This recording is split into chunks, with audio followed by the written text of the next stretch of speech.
Good morning বন্ধুরা। আমি সকাল সকাল উঠে গেছি। সকাল মানে 10টাতে উঠেছি, আমার সকাল 10টাতেই।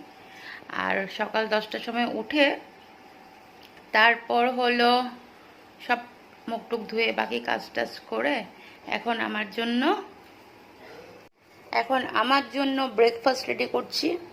এ হলো আমার চা, এ হলো গোলা রুটি বলতে পারো, ডিম দিয়ে, তারপর পেঁয়াজ, একটু ব্ল্যাক পেপার, হলুদের গুঁড়া, এইসব দিয়ে একটা চিলা টাইপ করছি। আর হলো এখানে ভাত হচ্ছে। আর এখানটা দেখো আমার সর্বনাশ, গুঁড়া মাছ এনেছে, এটা কেটে রান্না করতে লাগবে। আমি গুঁড়া মাছ কাটতে খুব খারাপ পাই, গুঁড়া মাছ কি মাছ কাটতেই খারাপ পাই আমি। এখন এটা করতে হবে, চলো খাওয়া দাওয়া করে মাছ কেটে কাজ শেষ করি।